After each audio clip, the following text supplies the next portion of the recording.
forget to subscribe my channel Hang Duk Mana. Sas.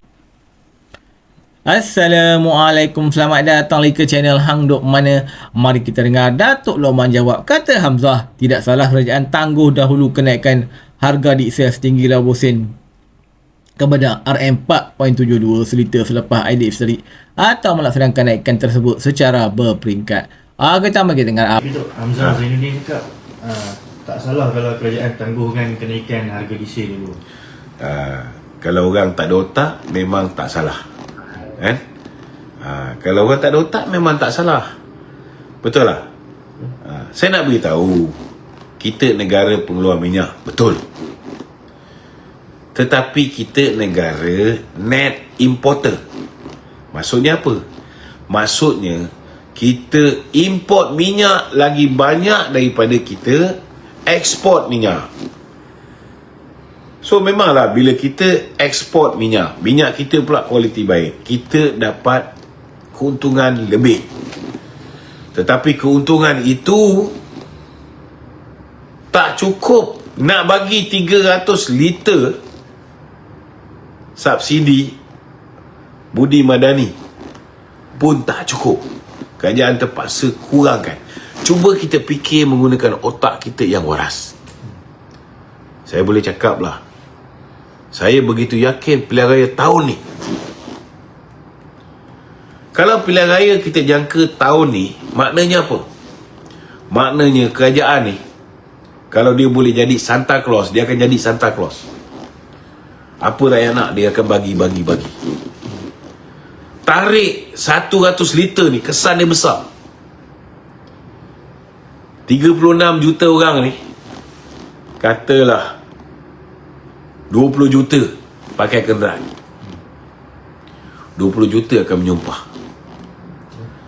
Kerajaan bodoh mana yang nak tarik subsidi dikala rakyat betul-betul memerlukan?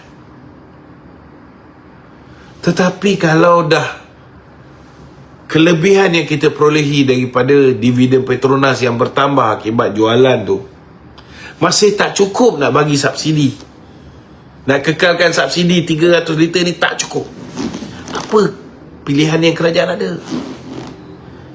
Hamzah bekas menteri, pernah jadi menteri dalam negeri, pernah jadi menteri KPDN, pernah menjadi menteri minyak masak, jangan lupa. Betul lah? Takkan dia tak faham? Do you think Dato' Sri Anwar is stupid? Kalau boleh hari ni, kalau kita ada duit lebih, bukan dia tarik lagi 100 liter, dia akan tambah lagi 100 liter. Sebab pilihan raya dah dekat. Dalam keadaan hari ni, dalam pilihan raya dah dekat ni, dia terpaksa tarik. Maknanya memang tak cukup lah. Memang tak cukup. Dia dah diversify, dia dah jimat, dia dah buat belanja berhemah, dia dah kekang segala bentuk tata kelola yang tak ikut tata kelola, rasuah, ditangkap dan sebagainya. Masih tak cukup. Dah elak keterisan daripada terus berlaku, masih tak cukup. Takkanlah dia boleh tangguh, dia tak nak tangguh. Takkan kau rasa Dato' Sri Anwar tak nak menang pilihan raya? So fikir-fikirkanlah, kan? Kalau marah dan benci sekalipun, kan, janganlah sampai kita hilang peri kemanusiaan, kan? Tak kira lah kerajaan mana pun yang memerintah, saya yakin, kan, kalau mereka ada kemampuan untuk menguruskan duit rakyat ni, dia akan gunakan duit rakyat ini sehabis baik untuk buat rakyat happy menjelang pilihan raya. Kalau pilihan raya dah begitu dekat ni pun, dia terpaksa mengambil keputusan-keputusan perit, keputusan sukar. Maknanya memang negara berhadapan dengan keadaan yang tak cukup, kan? Tak cukup. Dia dah buat macam-macam. Kita patut bersyukur. Cuba bayangkan kalau hari ini nilai ringgit Malaysia seperti dulu, zaman Hamzah. zaman Muhyiddin. Tak jahanam, lingkup. Hari ni kawan-kawan Datuk Seri Anwar dah turunkan nilai ringgit ni kurang RM1. Dulu 4.8, sekarang dah 3.8, 3.9. Dah RM1 dah turun. Bila harga dah murah, kita beli RON 95, kita beli petrol dan diesel pun lebih murah. Kena faham tu. Cuba kalau ringgit kita mahal, pertumbuhan ekonomi Malaysia sekarang ni bagus. Sekarang ni Malaysia nombor 13 negara paling aman di dunia. Macam-macam Datuk Seri Anwar buat untuk keselesaan, untuk masa depan rakyat negara ni. Tapi nak buat macam mana? Buatlah baik, time kita bagi 300 Budi Madani ni pun orang maki dia berbakul-bakul setiap hari. Kan? Kalau boleh mestilah dia nak tambah, tapi tak boleh. Kan? Hamzah kena lebih faham daripada tu. Bukan maknanya kita meletakkan priority, contohnya lah, kan? Kita tak bagi subsidi pada rakyat, kita kurangkan subsidi rakyat, kita tambah projek mega dan sebagainya. Lain lah cerita. Datuk Seri Anwar belanja ni sangat dia jaga. Berhemah. Apa boleh dijimat kan? Propaganda pun kurang dibelanjakan duit. Padahal itu menentukan masa depan, sama ada dia survive tak survive. Tapi dia tetap jaga duit negara tu dengan baik. So apa lagi kita nak? Kan? Bila kita cakap benda betul, orang kata kita amdap. Tak apalah, aku tak peduli apa korang cakap sebenarnya. Sebab kita yakin Allah Ta'ala tu ada. Kan? Biarlah orang kata kita amdap ke, orang kata kita apa pun, yang penting jangan sampai Allah Ta'ala murka dengan kita. Beralih kepada isu minyak. Okay. Kenapa Sabah Sarawak berbeza harga?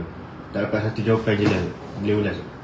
Kenapa Sabah Sarawak? Banyak orang tuan-tuan sekarang ni buat komen-komen macam mereka ni pakar.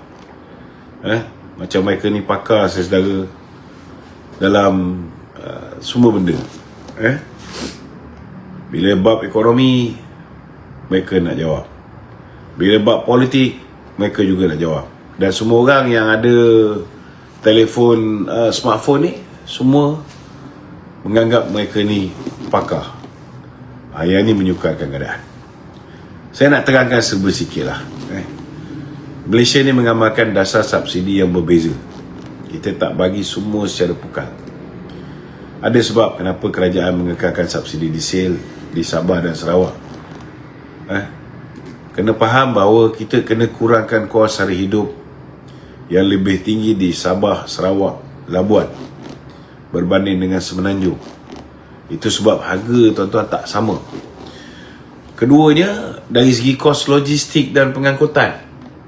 Kos logistik dan pengangkutan di Sabah, Sarawak ni tuan-tuan, saya nak beritahu lah contohnya. Kalau di Semenanjung ni, 1 tong gas, kalau dulu, ni zaman Datuk Seri Najib ni, saya cerita ni, 1 tong gas harganya RM26.70 di Kuala Lumpur, di Semenanjung.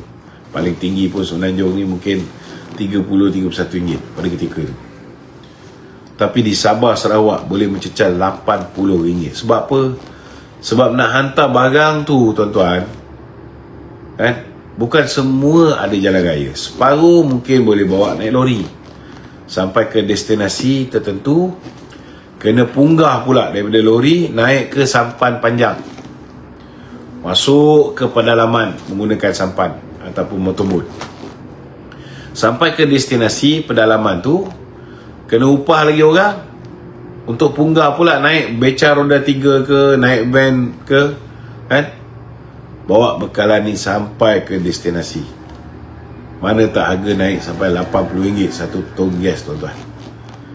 Kalau tuan-tuan fikir dari segi logik akal saudara, tengok surat khabar je cukup lah, tengok majalah cukup lah. Di situ pun ada orang kata kita diskriminasi orang Semenanjung. Tak betul. sebenarnya yang terlalu lama kena diskriminasi ni ialah kawan-kawan di Sabah, Sarawak dan juga di Labuan. Sebab mereka bayar surat khabar pun lebih mahal daripada kita, tuan-tuan. Semenjak merdeka, sebelum merdeka lagi, kan? Sampai penubuhan Malaysia, bila mereka masuk ke dalam Malaysia tahun 1963 sampai ke hari ni, tuan-tuan, masih harga yang mereka bayar lebih mahal daripada kita. Ini kena faham, kan? Kos logistik dan pengangkutan di Sabah, Sarawak begitu mahal. Itu sebab apa yang Datuk Seri Najib buat, nak memastikan supaya, kan, kos ini dapat dikurangkan. Kita bina Pen Borneo Highway lebih 2000 km daripada Sabah sampai Sarawak, ada lalu Brunei dan sebagainya, kan? Dan kita bagi highway ni secara percuma. Inilah salah satu perkara yang kita lakukan untuk mengurangkan kos pengangkutan, kan? Yang ketiganya, dari segi keadaan geografi, tuan-tuan, kan? Penggunaan kenderaan kalau jalan teruk dekat Sabah Sarawak ni, kebanyakan daripada kawan-kawan kita di Sabah Sarawak, mereka menggunakan kenderaan 4x4. Dan mereka yang terlibat dalam perniagaan ini bukan semua sekali. Kena faham, diesel ni, kita bagi diesel ni, kita masih lagi mengekalkan subsidi kepada syarikat-syarikat pengangkutan, pakai fleet card. Ini ramai tak faham. Kalau kita tak ada bagi subsidi diesel, ada orang tak tahu yang kita masih lagi bagi subsidi diesel. Kita bagi subsidi diesel pada siapa? Kepada syarikat-syarikat pengangkutan. Kerana kalau tak bagi subsidi diesel kepada syarikat pengangkutan, saudara, kan, kos untuk menghantar barang-barang ni menjadi lebih mahal. Tetapi di Sabah Sarawak ni, kebanyakan diorang ni memang semua pakai diesel, pakai kereta 4x4, kebanyakan. Dan tak semua bisnes ni berdaftar. Ada yang buat bisnes tidak berdaftar, mereka juga menggunakan 4x4.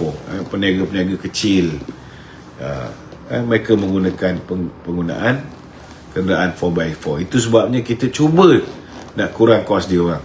Kalau tengok dari segi kata orang tu apa ni, road tax, road tax pun kita bagi Sabah, Sarawak, Labuan lebih murah berbanding dengan Semenanjung. Sebab apa? Sebab mereka memang dah bayar harga barang lebih mahal daripada Semenanjung, tuan-tuan. Lagi apa yang kita buat untuk mengurangkan beban kawan-kawan di Sabah Sarawak ni, tuan-tuan? Dulu zaman Mahathir, tuan-tuan, ialah anak dia terlibat dengan industri kapal dan sebagainya. Mahathir buat dasar kabotaj. Dalam erti kata lain, ini bukan dasar kabotaj, ini dasar Mahathir sabotaj rakyat Sabah, Sarawak, Labuan. Contohnya lah kapal daripada negeri China. Apa perlunya, tuan-tuan, kapal daripada negeri China ni mesti landing kat Port Klang. Dan daripada Port Klang, syarikat-syarikat perkapalan tertentunya yang boleh bawa barang-barang ni, barge yang boleh bawa barang pergi ke Sabah, Sarawak dan juga Labuan. Orang boleh makan macam ni, tapi rakyat Sabah, Sarawak, tuan-tuan, akibat dasar kabotaj Mahathir ni, terpaksa makan macam ni. Dia kena pusing. Kalau barang yang daripada China boleh berhenti di Sabah, Sarawak, Labuan, tapi tak boleh berhenti, dia kena pergi ke Port Klang dulu. Daripada Port Klang kena ambil satu lagi kapal baru untuk hantar balik barang. Macam mana kos tak menjadi lebih tinggi, tuan-tuan? Itu sebab zaman Datuk Seri Najib, dia hapuskan dasar kabotaj yang mensabotaj rakyat Sabah Sarawak oleh Mahathir ni, tuan-tuan. Ini kena faham. Yang keempat, kena faham bahawa kita bagi subsidi diesel kepada Sabah Sarawak ni untuk mengimbangi harga barang. Harga barang keperluan harian, tuan-tuan, di Sabah Sarawak ni, kecuali kalau seafood lah, memang sana lebih murah, kan? Tetapi yang lain ni, tuan-tuan, semua lebih tinggi daripada Semenanjung. Itu sebab kita nak kurangkan gap harga ni, kita tetap kekalkan subsidi diesel. Dasar ni sama dengan dasar Datuk Seri Najib dulu. Apa lagi yang kita buat? Contohnya kita buat kedai rakyat satu Malaysia. Kita subsidi. Kedai rakyat tu barangan dia pun subsidi, tuan-tuan. Tapi ialah perbezaan ini menimbulkan persepsi ketidakadilan. Nak buat macam mana rakyat Malaysia ni dia tak mengkaji. Dia tak minat nak mengkaji. Yang dia tahu kenapa Sabah dapat RM2.15, kenapa aku kena bayar sampai RM3 lebih. Ini je yang dia orang akan lontarkan. Tapi dia tak faham bahawa rakyat Sabah Sarawak memang dah menikmati harga barang yang jauh lebih tinggi berbanding dengan Semenanjung. Itu sebab kita buat macam-macam untuk bantu orang Sabah Sarawak. Zaman Datuk Seri Najib lagi dah buat dah, kan? Zaman Datuk Seri Anwar ni, apa yang dia buat ni dah betul lah ni, selaras dengan apa yang dilakukan oleh Kerajaan Barisan Nasional dulu, tuan-tuan. Jadi kena faham lah, kan? Ni puak-puak BN pun, kan, janganlah asyik nak buat perbandingan. Kita tak nafikan ada setengah-setengah daripada kita ni bila gairah, contohnya macam Rafizi lah, apa formula yang dia tak ada, kan? Semua benda dia nak bagi percuma, kan? Bila dapat kuasa jadi menteri, baru dia faham, tuan-tuan. Manusia ni, tuan-tuan, tak lari daripada buat kesilapan. Bila dah dapat kuasa, baru dia tahu bahawa segala apa yang dilakukan oleh Barisan Nasional, baik dari segi tentang penghapusan PTPTN yang kita tolak, penghapusan lebuh raya yang kita tolak, kan? Subsidi petrol diesel yang kita tahu lebih menguntungkan kelas menengah dan juga kelas atasan, itu juga kita hentikan. Ada sebab, bukan kita buat sembrono, tuan-tuan. Kita sebuah kerajaan yang berpengalaman.